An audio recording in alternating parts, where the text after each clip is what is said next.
moi.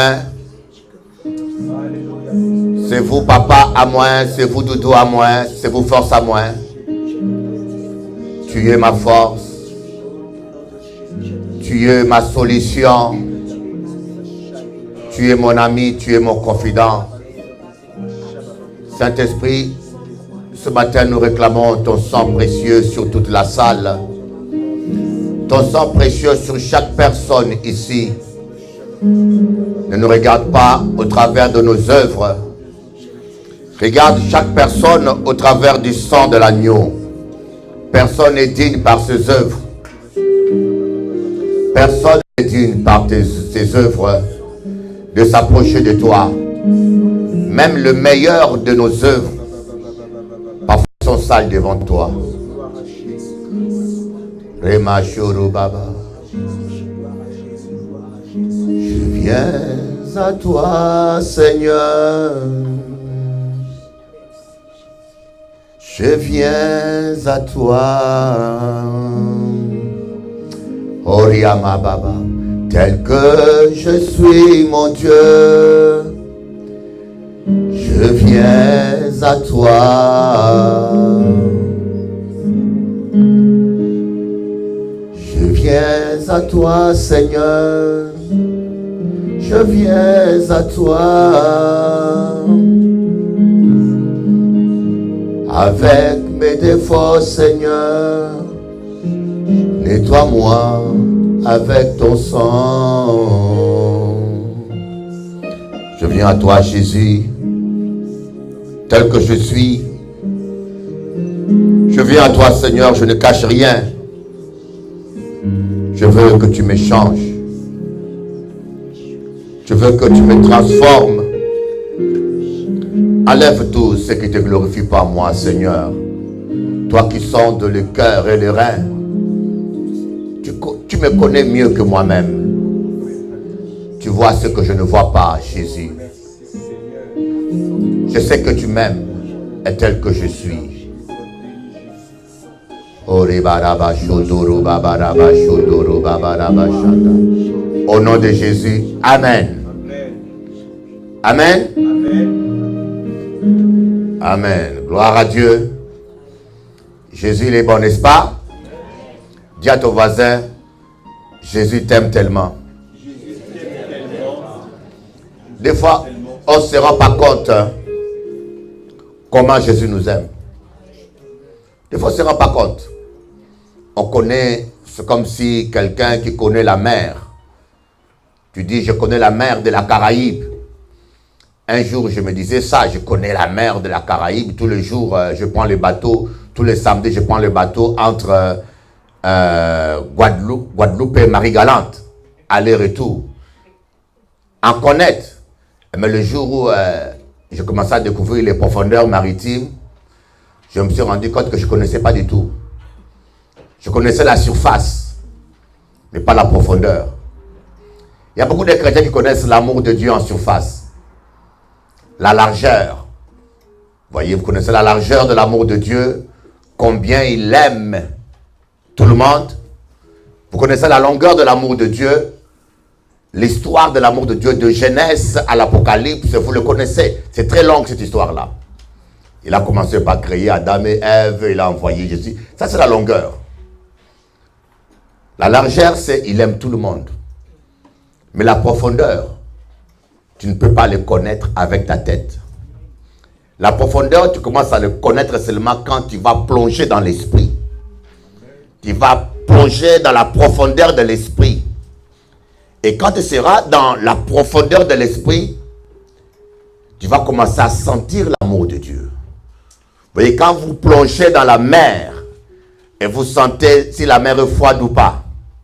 Mais quand tu es dans un bateau au-dessus, tu dis, ah, mer, la belle. Mais lorsqu'on te met, on te jette dedans, alors là, tu vas comprendre, why. Amen.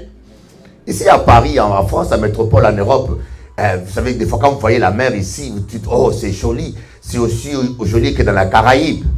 Mais quand tu mets ton pied dans l'eau, on dit, waouh, ça c'est un congélateur. Tu vas comprendre que ce n'est pas même bitin. Amen. Coucou. Vous avez besoin de plonger dans l'esprit pour sentir la profondeur. C'est là que vous allez comprendre comment on peut aimer ses ennemis. Intellectuellement, c'est difficile à faire.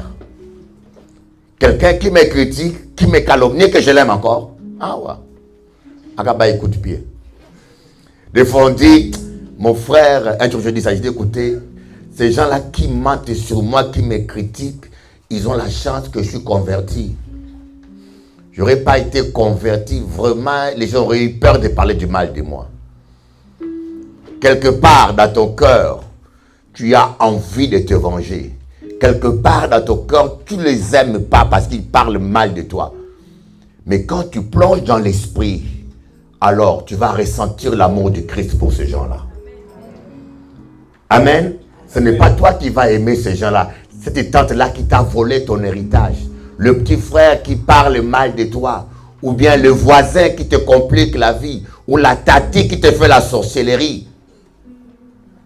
Tu pourras seulement l'aimer si tu es dans l'esprit. Mais aujourd'hui, on ne parle pas de ça. On parlera de quelque chose de plus profond. Je pense qu'il faut 2 dimanches pour terminer ça. Vivre la multiplication.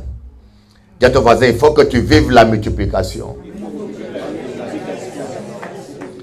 Il y en a qui multiplient des femmes, qui multiplient des copines, qui multiplient les péchés, qui multiplient leur calvitie, qui multiplient leur barbe, qui multiplient leur perruque. Amen. Tes cheveux sont même plus longs même que les blondes. Alléluia. Coucou. Il n'y a plus d'amen là. Amen. Mais le Seigneur veut multiplier quelque chose de spécial en toi. Il veut multiplier l'amour en toi. Il veut multiplier sa présence en toi. Il veut multiplier tes finances. Amen. Oh, il y a beaucoup d'amen là. Amen. Dis à ton voisin, l'argent. Vous savez, dans le milieu religieux, on fait souvent semblant comme ce n'aime pas l'argent. Je n'ai pas encore vu quelqu'un qui n'aime pas l'argent. Hein. Celui qui n'aime pas l'argent, je vous dis, ça ne me dérange pas. Tu fais un chèque à blanc et je vais compléter moi-même. Tout le monde en a besoin, n'est-ce pas? Tout le monde a besoin d'argent.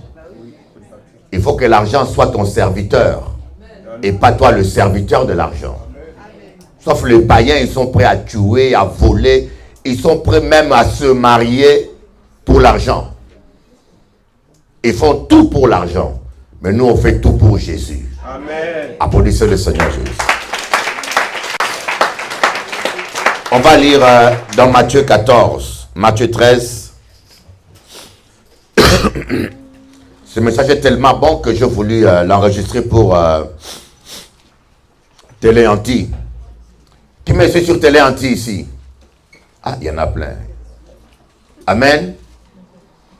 Et j'ai beaucoup de gens qui m'appellent. Il y a une fille qui m'a appelé, qui m'a dit, Bishop Eli, ma mère te suit tous les soirs à 21h. Et depuis qu'elle te suit, elle a changé. Elle devait venir ici aujourd'hui, mais elle n'est pas encore venue. Je crois que elle a perdu ses chaussures encore, elle les cherche. Mais elles viendront. Amen. Amen. Et surtout le problème, c'est que les gens ne comprennent pas pourquoi l'importance de se retrouver ensemble. Et posez-vous la question. Moi, j'ai déjà vu des gens qui me disent, mais je suis le culte sur Internet. Ce que tu prêches le dimanche matin, je le vois sur Facebook. Pourquoi me déplacer? C'est l'ignorance des mystères spirituels. Parce que lorsque on est, comme dit David, il est bon pour les frères et sœurs de demeurer unis ensemble. C'est là que Dieu déverse sa bénédiction. Toi qui es à la maison, tu reçois un message, mais il y a des bénédictions que tu ne recevras pas à la maison. Sauf celui qui paye le prix d'affronter la neige, le froid, pour venir écouter la parole de Dieu sur place. Applaudissez le Seigneur. Quand on est unis ensemble, Dieu déverse une bénédiction qui coule sur la barbe d'Aaron et qui coule sur nous. Et on ne s'en rend pas compte. Mais parfois, par la grâce de Dieu, quelqu'un qui a un empêchement réel, Dieu peut lui faire une grâce pour qu'il reçoive la même bénédiction dans sa maison. Quelqu'un qui est malade, mais celui qui est fainéant, qui fait le néant, qui ne veut pas payer le prix, celui-là, ou peut-être parce que tu veux rester avec ton copain, hein, les cons qui mangent tes pains. Tu veux rester avec lui, tu dis, ah, je reste au lit. Vous savez, Dieu veut que nous puissions payer le prix pour vivre sa gloire. Amen. Ne cherchez pas la facilité. Dites-vous que le chemin de Dieu n'est pas un chemin de facilité. Le Seigneur veut voir si nous apprécions les choses spirituelles. Le Seigneur veut voir si réellement nous voulons. Et dit que celui qui a soif vienne. Et au travers des difficultés, des transports, des fois, Dieu peut te donner une église qui est à 30 km, 50 km de chez toi, alors qu'il y a une secte qui est à 2 pas de chez toi. On ne va pas quelque part parce que c'est facile d'y aller. On y va parce que Dieu m'a envoyé là. Applaudissez le Seigneur Jésus. On va lire à cette nouvelle, Matthieu 14, verset 13. À cette nouvelle, Jésus partit de là dans une barque pour se retirer à l'écart dans un lieu désert. Et la foule l'ayant su, sortit des villes et le suivit à pied. Quand il sortit de la barque, il vit une grande foule et fut ému de compassion pour elle, et il guérit des malades. Le soir étant venu, les disciples s'approchèrent de lui et dirent, ce lieu est désert, et l'heure est déjà avancée, renvoie la foule, afin qu'elle aille dans les villages pour s'acheter des vivres. Jésus leur répondit, ils n'ont pas besoin de s'en aller. Donnez-leur vous-même à manger. Mais ils lui dirent, nous n'avons ici que 5 pains et 2 poissons. Et il dit, apportez-les-moi. Il fit asseoir la foule sur l'herbe, prit les 5 pains et les 2 poissons, et levant les yeux vers le ciel, il rendit grâce, puis il rompit le pain et le donna aux disciples, qui les distribuèrent à la foule. Tous mangèrent et furent rassasiés, et l'on emporta 12 paniers pleins de morceaux qui restaient. Ceux qui avaient mangé étaient environ 5000 hommes, sans les femmes et les enfants. Alléluia. Ceux qui avaient mangé étaient environ 5000 hommes. Et j'aime bien cela. Quand je commençais à méditer ce passage ici, et le Saint-Esprit m'a attiré mon attention au verset 13. À cette nouvelle, Jésus partit de là dans une barque pour se retirer à l'écart dans un lieu désert. Apprenez souvent à être à l'écart. Apprenez à être vous-même. Ne cherchez pas toujours à vous mélanger avec les gens. Il y a des gens qui n'ont jamais le temps pour eux-mêmes. Il y a un temps où il faut être avec des amis. Il y a un temps où il faut être seul. Il y a un temps où il faut être à la fête. Il y a un temps où il faut être en famille. Il y a un temps où il faut être avec Doudou. Il y a un temps où il faut se séparer un peu de Doudou pour prier. Alléluia. Amen. À cette nouvelle, c'était quelle nouvelle? On venait d'apporter à Jésus une mauvaise nouvelle. On lui a dit, Jean-Baptiste a été décapité. Jean-Baptiste a été tué. Jean-Baptiste était le plus grand des prophètes de l'Ancien Testament. De tous ceux qui sont nés de femmes par relation sexuelle, Jean-Baptiste était le plus grand. Donc Jean-Baptiste était un prophète devant Dieu plus grand que Moïse, plus grand que le prophète Élie. Et ça m'a toujours impressionné. Et Jean-Baptiste n'a fait aucun miracle. Je crois que si on vous demandait quel est le plus grand des prophètes de l'Ancien Testament, la plupart vont dire c'est Moïse. Il a ouvert la mer rouge en deux. Il a fait des plus grands miracles. D'autres diront c'est Élie le Titbite, pas Élie le bishop. Ça ne me dérange pas, hein, mais c'est... Amen. Parce qu'il a fait descendre le feu du ciel. On n'a pas l'idée. D'autres diront c'est Josué. Josué a arrêté la galaxie. Avec une seule prière, je crois que c'est le plus grand miracle de l'Ancien Testament. Avec une seule prière, Josué a demandé à Dieu d'arrêter le soleil. En ce temps-là, les gens pensaient que d'après le repère de Dieu, c'était le soleil qui tournait. Alors que c'est la terre. Mais pour que le soleil s'arrête visuellement, il faut que tous les systèmes solaires s'arrêtent. Alléluia. Vous pouvez vous imaginer quel miracle. Que tous les systèmes solaires soient suspendus en équilibre parce qu'un homme a prié. Tiens ton voisin. Tu ne t'imagines pas la puissance de la prière qui peut jaillir de toi. Vous savez, la puissance de la prière que vous dégagez est proportionnelle à votre foi. Ce n'est pas à vos cris. Ce n'est pas parce que tu cries très fort que la prière est plus puissante.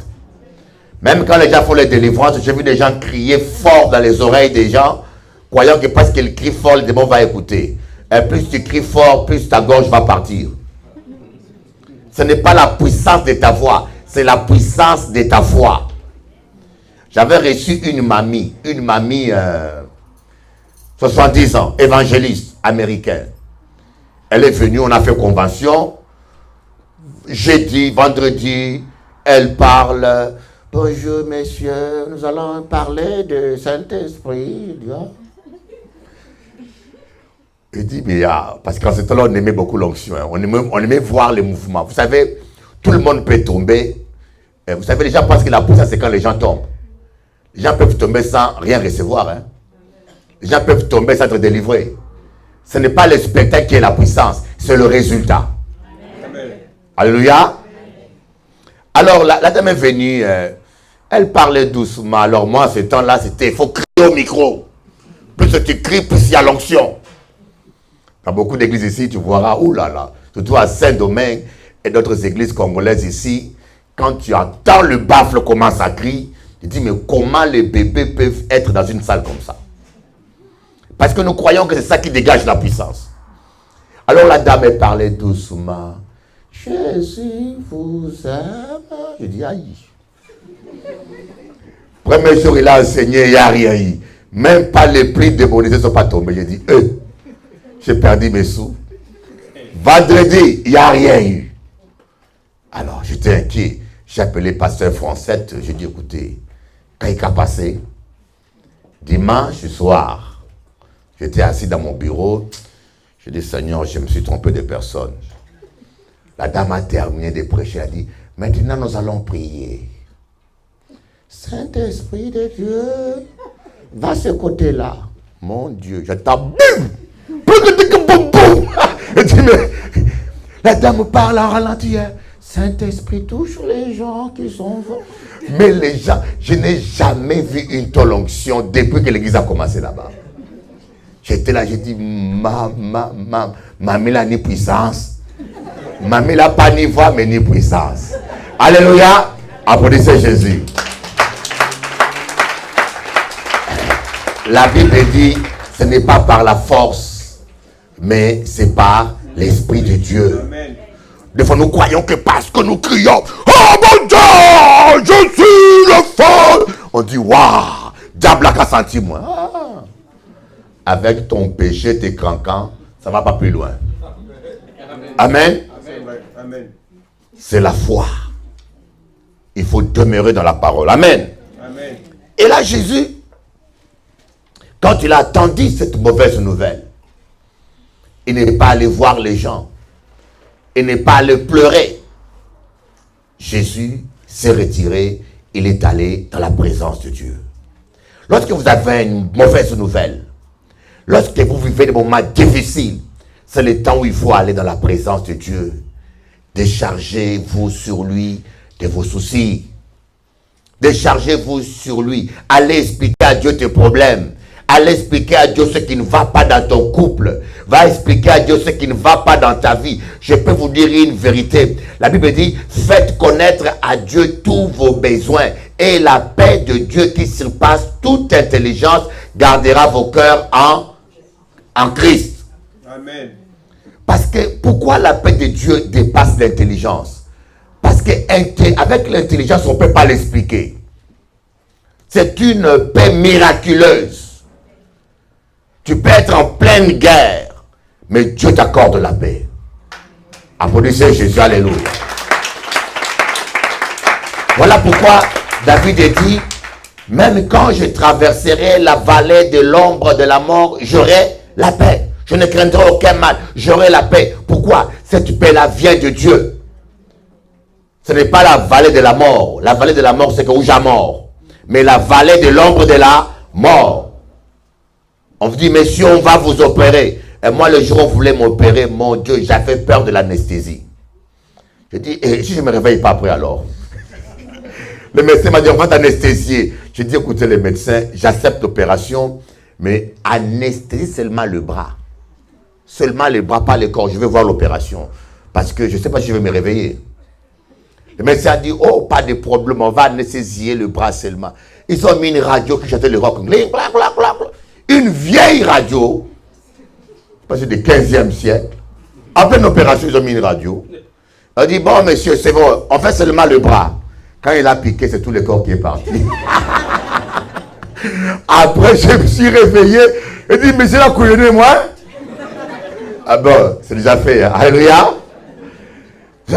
Quand on dit, on va t'opérer, ou on dit que tu as le cancer, ou on dit que tu as un problème, moi, comme on m'avait dit, ton cœur se dilate. Oh, c'est là que tu commences à penser à la mort. Tu traverses la vallée de l'ombre de la mort. Et c'est là où tu as besoin de la paix surnaturelle qui vient de Dieu. Et cette paix-là vient parce que tu fais un acte de foi. Tu te mets à l'écart. Tu vas dans sa présence. Tu dis, Seigneur, ça ne va pas. Mais qu'est-ce que nous faisons en général quand ça ne va pas? Tu vas parler de ton couple au voisin. Tu vas expliquer même comment ton mari déplume le poulet au voisin, à la voisine. Alors que tu ne sais pas que la voisine convoite ton mari. Gogo. Amen. Tu vas dire, ça fait 1 mois, on ne mange pas le poulet à la maison, 2 mois. La voisine dit, ah, donc le mari est fragile maintenant, c'est le moment d'attaquer. Amen. Alléluia. Amen. Et des fois, tu vas même parler à des amis. Et des fois, tu vas parler, surtout les sœurs, les jeunes sœurs. Quand ça ne va pas dans ton couple, ne forme pas ta mère ni ton père. Parce qu'en général, les parents prennent parti. Plutôt appelle ton pasteur. Coco. Appelle un ancien, un pasteur, il va te conseiller. Mais quand vous faites l'erreur de confier, de critiquer votre mari ou votre épouse à tes parents, des fois les parents prennent parti. Et le jour où vous vous réconciliez, les blessures restent dans la famille. Tu te réconcilies avec tes parents, mais ta famille n'est pas réconciliée. Tu te réconcilies avec ta femme, mais ta famille n'est pas réconciliée avec ta femme. Coucou. Amen. Jésus se retira. J'aime ça. Apprenez à vous retirer. Vous savez, bon, on peut pas le dimanche. Apprenez à prendre un samedi. Faites l'expérience. Un samedi, je ne parle à personne. Je me retire. J'éteins la télévision, j'éteins le portable, j'éteins la radio, mais je suis seulement Bishop Eli à 21h. Sur télé entièrement, c'est la parole, n'est-ce pas? Mais je m'ai essayé. Mais il y a des gens ici, depuis qu'ils sont nés, ils n'ont jamais passé une journée sous silence. Mais est-ce que ou pas jamais fatigué de parler? Coucou. Depuis que tu es là, fais un peu grève contre les bruits.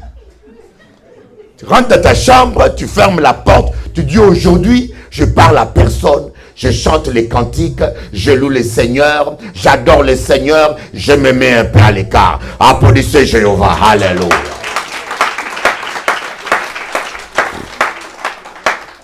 Un jour, j'avais essayé ça moi. Je dis, je vais faire une journée sans parler à un homme. C'est pas normal que je parle tous les jours. Je suis fatigué à parler aux gens qui ont 2 oreilles. Je me suis enfermé, je passais toute la journée, une journée sans manger, et je faisais que louer jusqu'à 18h. Alors à 18h, j'ai eu des bonnes idées. J'ai dit, écoutez, je vais aller faire une belle photo pour les conventions, parce que je n'avais pas de photos pour les affiches. Je suis allé chez le photographe, à la Tour Cécile. Qui connaît ça? Je suis allé à la Tour Cécile, je mets ma veste là, bim, bim. En ce temps-là, je n'avais pas de permis, mais j'avais 10 chauffeuses. 10 chauffeuses et des chauffeuses amoureuses. Ils te conduisent. Coucou. Alléluia. Amen. Alléluia. C'est terrible, hein. Aujourd'hui, c'est les femmes qui choisissent les hommes. Hein. Ce n'est pas les hommes qui choisissent, mais c'est... Aujourd'hui, c'est la poule qui court derrière le coq. Et lorsque la dame me fait une photo, je viens à la caisse pour payer, elle prend la fuite. Je dis, oh. Elle dit, monsieur, attends un petit peu. Il monte là-bas vite. Il monte au premier étage. Il dit à son collègue, descends là-bas, va encaisser. Son collègue a dit, mais c'est pas mon tour. Aujourd'hui, c'est toi qui encaisse. Il y a eu un débat là-bas en haut. Elle est redescendue. Quand elle est redescendue, la sœur qui m'accompagnait a dit, pasteur Eli. La dame m'a dit, ah, c'est un pasteur. On a dit, oui, oui. Elle a dit, ah, quand tu t'approches de moi, je sens que je me coule. Elle m'a expliqué, elle m'a dit, c'est pour cela que j'ai pris la fuite en haut. Je n'ai pas trouvé ça normal. Je n'ai même pas parlé de Jésus. Je me suis seulement approché pour payer. Quand je l'ai regardé, elle tremblait déjà. Je dis, madame, vous avez une quantité de démons exagérée. Il te faut une délivrance. Applaudissez Jésus. Alléluia, alléluia. Ah, c'est pas merveilleux. Tu vas à Carrefour, tu t'approches de la caisse, la caissière. Au nom de Jésus. En plus, tu la délivres et tu payes pas. N'est-ce pas merveilleux? Alléluia. Amen. Mais la puissance de Dieu, ce n'est pas qu'ici, dans l'église. Pour faire du cinéma, non. La puissance de Dieu est encore plus utile dehors. Je me rappelle un jour, j'étais allé à Pau. À Pau, je suis allé pour prêcher dans une église. Et je passais une journée dans la prière. Je suis allé acheter des points pour mon portable. En ce temps-là, on achetait les points pour les portables. J'arrive devant la caissière, dans un café. Je m'approche. Une métropolitaine. Elle s'est mise à trembler. Je dis, mademoiselle, tu as besoin de Jésus. Et tu as quelques démons à chasser. Et je vous dis qu'elle était tellement perturbée. Je lui ai donné l'argent. Elle m'a remis et les points et tout mon argent. Je dis, madame, prenez votre argent. Alléluia. Apprenez à vous mettre un peu à l'écart. Apprenez au moins une fois par semaine. Si c'est trop, une fois par mois. Gogo. Une fois par mois, enfermez-vous dans votre chambre. Si vous avez des devoirs, informez les gens qui pourront s'inquiéter. Informez votre enfant. Sinon, il peut appeler la police. Hein. Il va dire, maman s'est enfermée. C'est pas s'il a de se pendre ou... Donc, informez les autres. Aujourd'hui, je passe une journée entière avec le Seigneur. Et passez un temps dans le silence. Dans un endroit désert. Écoutez la voix du Seigneur. Dieu veut te parler. Il a beaucoup à te dire. Mais donne-lui le temps de te parler. Applaudissons Jésus-Christ. Voyez, Jésus ne s'occupait pas de la foule. Mais la foule courait derrière Jésus. Même quand il allait dans les déserts, les gens allaient dans les déserts. Les églises aujourd'hui veulent gagner les membres. Les églises aujourd'hui veulent la croissance. La croissance, le secret de la croissance, c'est la présence de Jésus-Christ. Tout le monde a besoin de Jésus. Mais tant que nous sommes charnels, orgueil, rivalité, il faut voir comment les gens que nous appelons chrétiens aujourd'hui se comportent. Et je vous donne un conseil, si vous voulez faire une affaire, attention aux gens qu'on appelle des chrétiens. Ils vont t'escroquer, même ils vont... Vous appelez les gens chrétiens. Tant qu'il n'y a pas l'argent sur la table. Hein. Quand tu t'associes avec un chrétien, tu dis on va travailler ensemble. Tu as 2 fois plus de chances d'avoir des problèmes qu'avec un païen. Dites-vous que tous ceux qui viennent à l'église ne sont pas convertis. Ne faites pas confiance aveuglément à quelqu'un parce que tu l'as rencontré à l'église. Coucou. Et n'ouvre pas ta porte à tout le monde. Il y a des gens avec qui on dit bye bye à la porte. Amen. Alléluia, je t'aime. Bye bye. Je peux venir samedi? Non, non, non, reste doudou. Doudou, dors un peu chez toi, repose-toi. Le week-end, c'est pour faire les courses, se reposer. Coucou. Amen. Pas beaucoup d'amen. Amen. Soyez prudents. Comme des... On a vu ça dimanche passé. Jésus avait un ami intime, Jean. Il avait 3 personnes avec qui il partait souvent. Jacques, Pierre et Jean. Il avait 12 disciples à qui il expliquait les paraboles. Il ne perdait pas son temps avec les gens de la foule. Il annonçait la parole de Dieu aux gens de la foule, mais il expliquait en profondeur aux disciples. Amen. Tu ne peux pas convertir tout le monde. Il y en a qui viendront ici pour être guéris et qui partiront. Il y en a qui viendront ici pour être délivrés et qui partiront. Il y en a qui viendront pour être guéris et ils seront guéris, ils resteront parce qu'ils ont la reconnaissance et ils serviront Dieu. Applaudissez Jésus-Christ, alléluia. Jésus avait rencontré 10 personnes malades. 9 sont partis guéris, un est venu exprimer sa reconnaissance et servir Dieu. Rendre gloire à Dieu. Jésus renvoya la foule. Oh! Et surtout ce passage 14. Quand il sortit de la barque, il vit une grande foule et fut ému de compassion pour elle et il guérit les malades. Oh! J'aimerais que, alors je prêche, il y a des pasteurs qui me suivent à la télévision. Il y a certains pasteurs qui se sont autoproclamés eux-mêmes. Vous savez, quand une mère n'est pas enceinte, il adopte un bébé. Mais ce n'est pas ton bébé. Tu n'auras pas du lait pour le bébé. Un pasteur qui est un pasteur autoproclamé, il n'est pas appelé par Dieu. Il n'a pas été enceinte des brebis. Il n'aura pas du lait pour nourrir le bébé. Parce qu'il n'a pas été autoproclamé. Il faut qu'il achète du lait de vache pour donner au bébé. Mais des fois, ce n'est pas le lait de vache, on parle du lait de cabri, ça rend les brebis têtues et rebelles. Alléluia. C'est pour ça qu'il y a des gens, ils s'est autoproclamé pasteur, et dimanche matin, il faut qu'il prêche. Il n'y a pas de message. Il dit, bon, on va aller sur Télé Anti, écouter Bishop Eli et récupérer un peu de messages aujourd'hui. Alors, je dis à ces gens-là, ce qui a changé dans ma vie, c'est ça. Vous savez, avant, j'aimais les spectacles. Je vous dis, il n'y a rien que quelqu'un puisse faire qui peut m'impressionner. Les spectacles, les gens en Guadeloupe ont vu. J'étais immature quand je suis arrivé en Guadeloupe. Et Dieu m'utilisait tellement. Je disais aux gens, 12 personnes, allez au bout de la rue.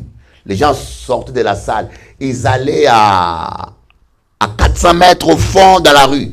Et je soufflais, il tombait. Je prenais un bébé, je l'imposais les mains. Un enfant de 4 ans. Je disais à l'enfant, souffle. L'enfant soufflait. Ça m'amusait ça. Parce que je ne connaissais pas ça. Mais il me manquait la vraie compassion pour les gens. J'imposais les mains aux gens, les gens tombaient. Je me disais, ah, en puissance, regardez-moi, en puissance. Mais ce n'était pas inspiré par l'amour des âmes. C'était plutôt une vaine gloire. Voyez, on peut tous imposer les mains aux gens, mais Dieu seul voit nos motivations. Applaudissez un peu Jésus. Alléluia. Et j'aimais tellement les spectacles. C'est pour cela, le jour où je changeais, je me rappelle un jour, je suis allé en Australie. 12 heures de voyage. J'arrive là-bas, 30 heures de vol. J'ai fait 8 heures jusqu'ici à Paris de Guadeloupe. Après, ici, Inde, 10 heures. Inde, Australie, 10 heures.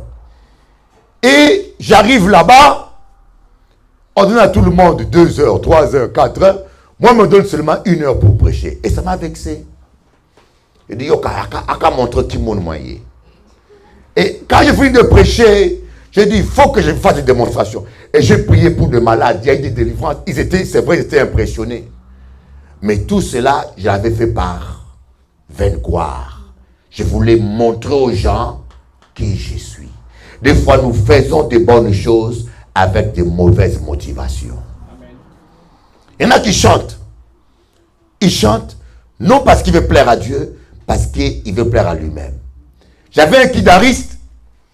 Lui, il aimait jouer au guitare. Il ne jouait pas pour Dieu, il jouait pour lui-même. Et quand il jouait, il augmentait le volume très fort. Pour que tout le monde sache que celui qui joue ça va. Il bouge la tête. Pour que tout le monde sache que le morceau là, c'est celui qui le jouait. On peut faire des bonnes choses avec de mauvaises motivations.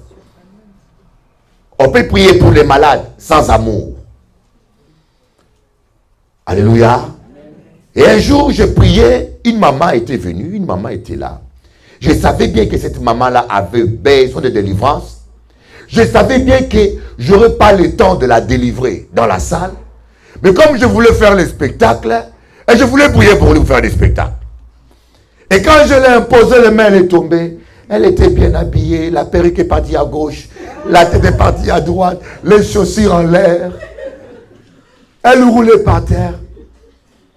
J'ai eu mon spectacle. Une voix m'a dit, hein, si c'était ta mère, est-ce que tu aurais agi ainsi? J'étais confondu. Vous savez, quand Dieu vous parle, si c'était ta mère, est-ce que tu aurais fait ça? Je dis non, Seigneur. Alors Dieu m'a dit alors, arrête avec ton sketch là maintenant. Mes brebis ne sont pas de cobayes.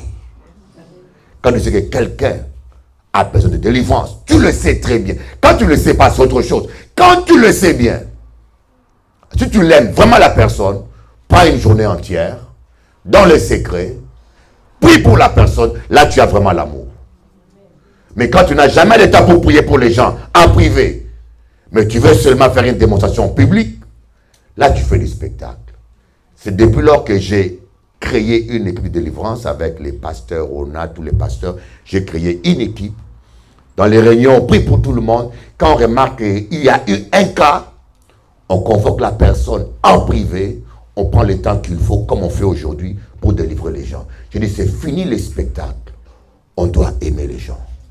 Applaudissons Jésus-Christ. Vous voyez la différence? Jésus priait pour les malades parce qu'il avait compassion.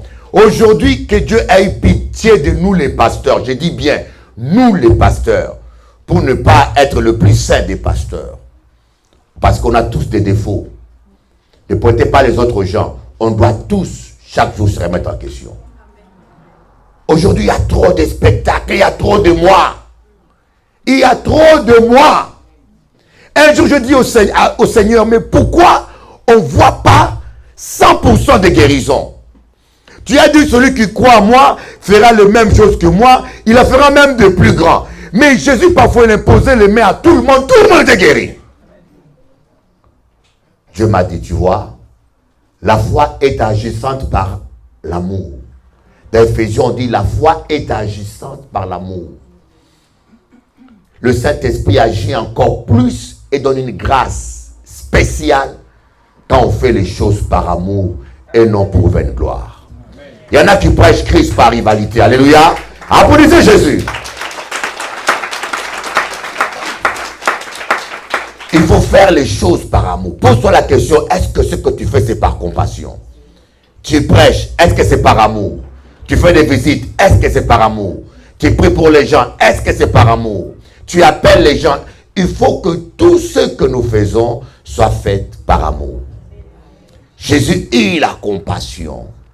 Jésus a eu mal, il a vu des malades. Il était comme si lui-même était malade. Il a vu des gens qui souffraient. En lui-même, il souffrait. Et là, il a imposé les mains avec tout son cœur. Et l'onction coulait au maximum. Et les guérisons étaient au maximum. Applaudissez Jésus-Christ. Alléluia. Moi, je vous dis, j'ai besoin que vous priez pour moi, pour que tout ce que je fais, prêcher, prier pour les gens, ça soit réellement par amour. Parce que la frontière est invisible. Hein? On peut être sincère et être sincèrement dans l'erreur. Coucou. Parce que Dieu nous connaît plus que nous-mêmes. Et moi, j'ai aimé ça. Jésus eut compassion. Quand Jésus a vu la foule, il a eu compassion. Il a dit, priez le Père qu'il envoie des ouvriers pour la moisson. Jésus avait l'amour des âmes. Un homme de Dieu, j'ai dit, être pasteur, c'est le travail le plus dur, humainement parlant. Parce que des fois, quand j'ai quelqu'un qui est malade, je vous dis, mon cœur devient malade. Il y a des gens, je vous dis que, quand on me dit que tel fidèle, des fois je suis ici, on m'a dit qu'il y a une de mes brebis là-bas, Guadeloupe, qui a eu le cancer. Je dis, non Seigneur, non Seigneur. Parce que vous vous habituez tellement aux gens, ils deviennent comme ta famille. Si vous avez l'amour de Dieu, on s'appelle frères et sœurs. Mais on est vraiment, ce n'est pas un sobriquet. Hein? On est vraiment des frères et sœurs. Je dis à dire mon frère et ma sœur, c'est celui qui pratique la volonté de Dieu. Amen. Ce n'est pas un slogan, il faut que cela soit une réalité. Je vous dis que des fois, comme on dit, telle personne est malade, je dis Seigneur, c'est comme si c'est mon fils, c'est ma fille qui est malade. Alléluia. Amen. Le verset 15.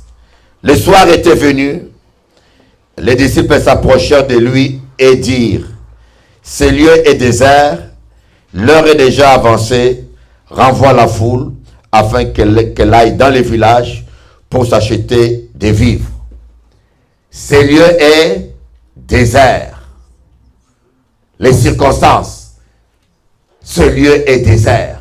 L'heure est déjà. C'est ça le problème que nous avons. À mon âge c'est trop tard. À mon âge, c'est fini. N'est-ce pas, Astrid? À mon âge, le diable vous fait croire que vous êtes trop vieille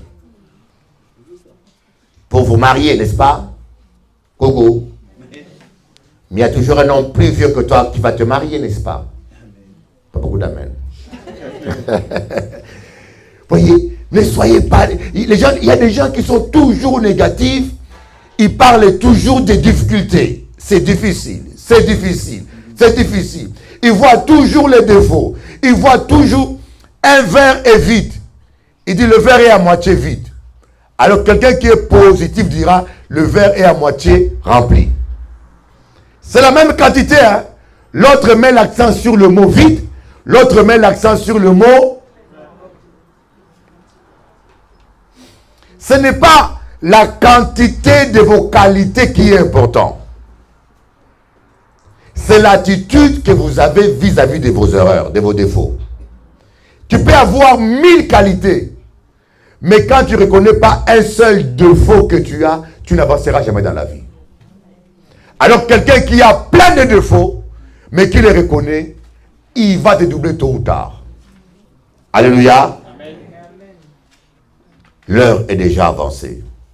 Quelqu'un m'a dit, ah, Bishop Eli, c'est trop tard.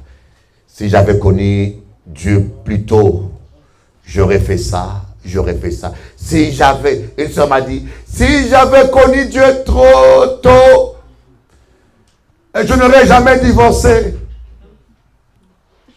Si seulement, si.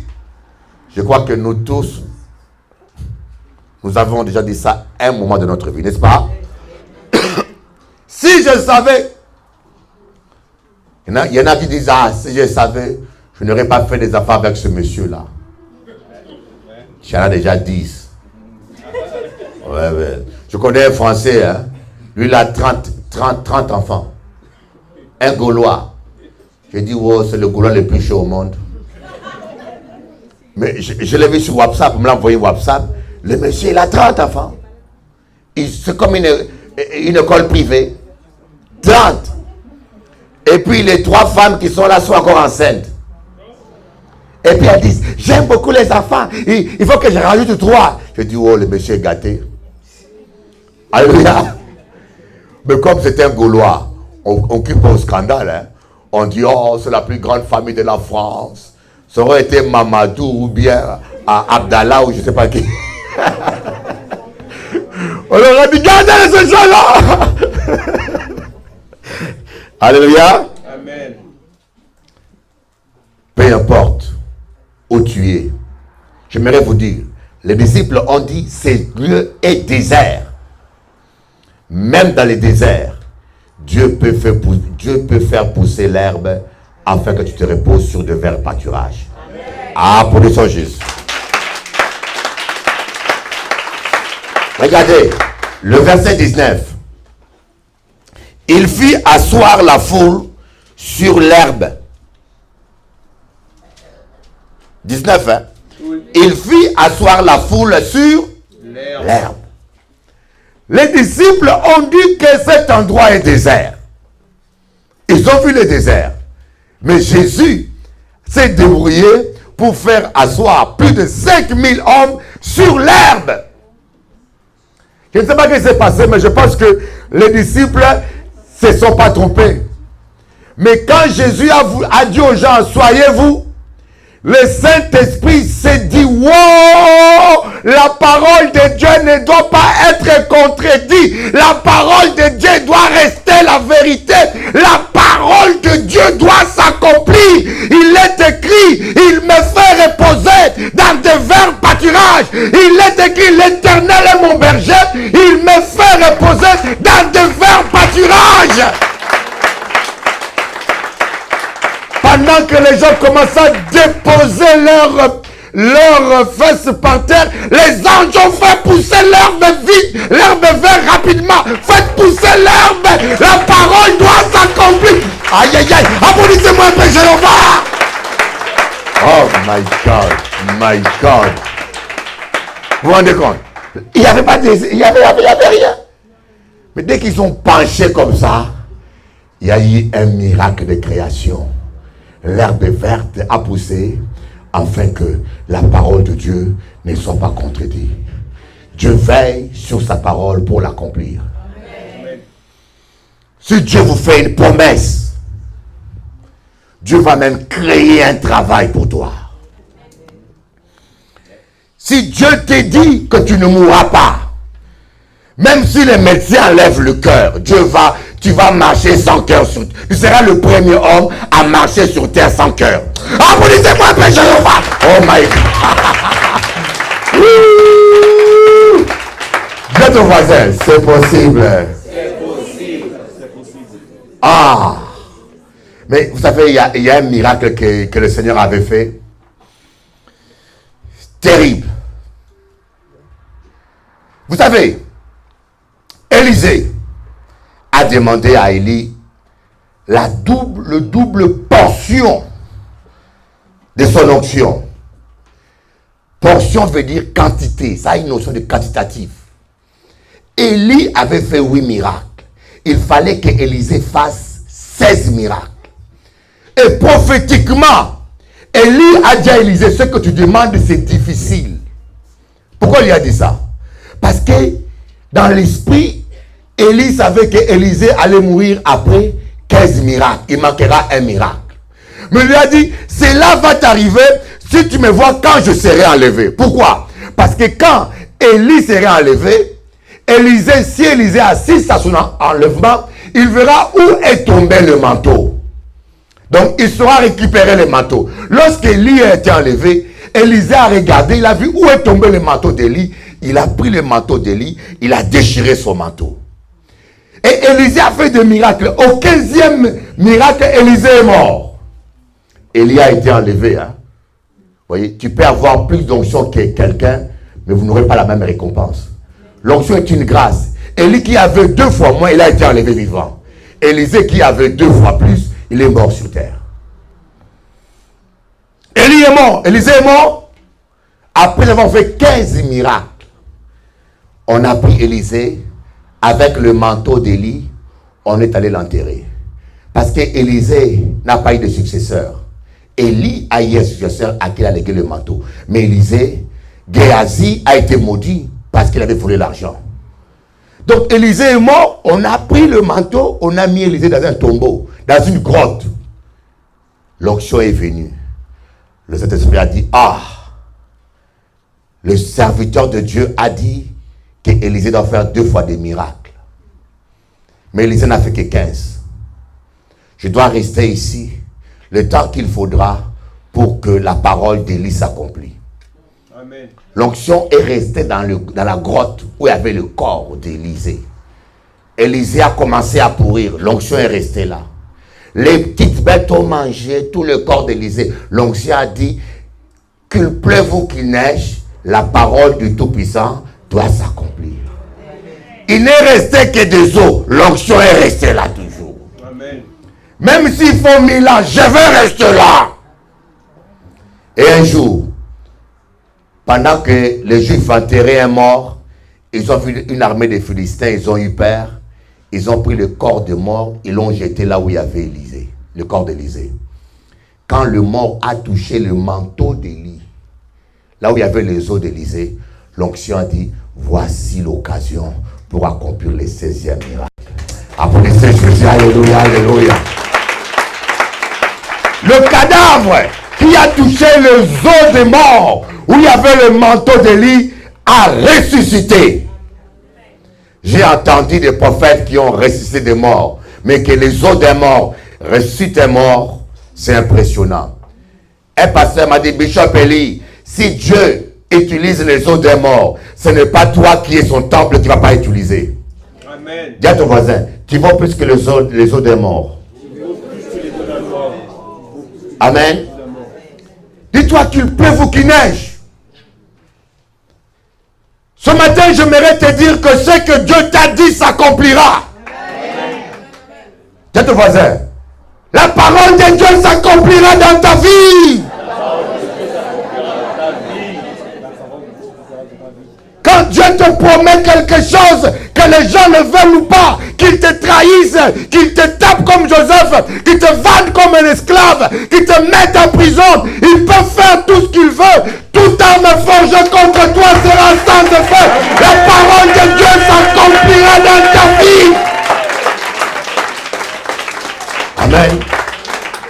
Regarde ton voisin maintenant avec onction, rougis un peu. La parole de Dieu s'accomplira sur ta vie. Vous n'avez pas rougi? Amen.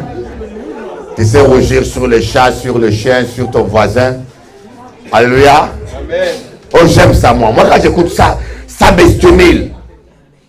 Peu importe le désert que je traverse, le Seigneur fera pousser de l'herbe dans ma vie afin que sa parole s'accomplisse. J'ai une mamie en Martinique, une Martiniquaise. Elle est trésorière. Cette mamie-là a tellement servi Dieu. Elle a tellement servi Dieu. C'est une femme exceptionnelle. Elle s'appelle Maïna. Elle a adopté mon fils Élisée, le Ronald le connaît. Elle gardait mon fils chez elle pendant que moi j'étais ici. J'ai vu des gens qui ont l'amour. Mais cette femme-là, avant même de se convertir, elle avait l'amour. Ça fait des païens qui ont l'amour, hein. Mais il y a des chrétiens, mon Dieu, ils sont qui alléluia, alléluia. Méchants comme des Soukounia. Alléluia. Et le médecin a dit, il y a un cœur qui fonctionne plus bien. Il y a un cœur qui ne va plus. Elle n'a qu'un cœur qui marche. Même le médecin, quand il le voit, il dit, mais comment tu vis encore? Et puis, c'est compliqué. Je dis, Seigneur Jésus, je refuse que cette femme-là meure. C'était à peu près 1 an au maximum qu'on lui a donné. J'ai dit, Seigneur, moi, Bishop Eli, je refuse. Ah, j'ai dit à Dieu, hein, je refuse, Seigneur. Je te demande 5 ans de plus. Maintenant, ça fait 15 ans. Elle a presque 80 ans. Applaudissez Jésus. Mais je vous dis, il n'y a qu'un cœur qui fonctionne normal. On ne peut pas l'opérer parce que c'est trop âgé. C'est compliqué. Mais je dis, Seigneur, je refuse. Mes amis, vous n'êtes pas conscients de la puissance qui habite en toi. La puissance qui a ressuscité Jésus-Christ d'entre les morts. La puissance qui a dit que la lumière soit et la lumière fut. La puissance du Dieu Tout-Puissant est en toi. Et puis en plus, tu as peur des sorciers. Et puis en plus, toi, chrétien, tu vas consulter ce charlatan. Vous savez, un jour, je suis allé sur Canal 10 en Guadeloupe. J'ai défié tous les sorciers. J'ai dit, j'avais constaté que les Guadeloupéens n'avaient pas peur de pasteurs. Ils ne respectaient pas les pasteurs, mais les sorciers, ils les respectaient. Moi, quand je passais, on me lançait des pierres, on m'insultait. Mais quand le voyant passer 4 heures, personne n'osait. J'ai dit maintenant, je vais lancer un défi. J'ai dit, en Guadeloupe, je fais appel, je demande que tous les sorciers en Guadeloupe, rendez-vous au Canal 10, je vais vous démontrer que Jésus est le Tout-Puissant. J'ai lancé un défi. Il dit, s'il y a un sorcier puissant ici en Guadeloupe, je vais l'affronter devant la télévision. Ça fait du bruit. Les gens à la radio, waouh, monsieur, là, quand je... Il y a le pasteur Johnson qui m'a appelé. Bon, que Dieu me pardonne, je ne sais pas si c'est le nom. Il m'a dit, puis j'appelle, attention, hein. Ces gens-là, ils sont des mecs sales, hein. Je lui ai dit, oh, mais toi tu prêches la foi à la télévision et au téléphone, tu me dis attention. Et c'est vrai, si ta vie n'est pas en règle, n'ose pas. Amen. N'ose pas, je te dis, ça c'est sérieux. Mais quand ta vie est en règle, oh, et jusqu'aujourd'hui, il y a un sorcier indien. Amen. Amen. Qui a osé, il s'appelait Bacha, qui a osé relever le défi. Voilà. Il a dit, on va affronter. Et puis il a dit, cette année, le plus fort restera, le plus faible mourra. Et celui qu'on a enterré. Hein. Je lui ai dit, monsieur, tu as cité toi-même ta condamnation à mort. On ne joue pas avec Dieu. C'est pour cela, là où qu'a marché, hein, mon frère Georges, frère Didier, là où qu'a marché, ne pompe pas les ventres, pompe la poitrine. Vous savez, quand moi je vais en Colombie, il y a des endroits où il n'y a pas de sécurité. Hein. Il y a des endroits où même la police ne rentre pas. À Medellín. Et quand je vais là-bas pour dissuader les bandits, je pompe ma poitrine expressement. Je bloque le souffle. Les gens disent, waouh, mais je ne suis pas géant. Alors quand tu marches, pompe la poitrine. Tu n'es pas n'importe qui. Marche avec style. Marche avec assurance. Le fils du roi des rois. Le prince. Ne marche pas comme un dépressif. C'est comme si on comptait carreau. Quand je cherche la Jackie. Vous savez, il y a des gens par l'air de marche. Mais c'est la dépression. Alléluia. Amen. Il y en a quand ils marchent, tu as l'impression qu'ils tirent un sac derrière eux. Je dis, mais c'est un fardeau qu'ils tirent là. Alléluia. Vous n'êtes pas n'importe qui. Prenez-vous au sérieux. Et quand vous marchez, je suis un prince. Là où je mets mon pied, Dieu me le donne. Je réussirai, je triompherai, je réaliserai mes rêves, je ferai des espoirs avec Jéhovah. Alléluia. Avec Dieu, nous ferons des espoirs, car c'est lui, seul qui écrase le demi. Chantons et crions la victoire. Christ est roi.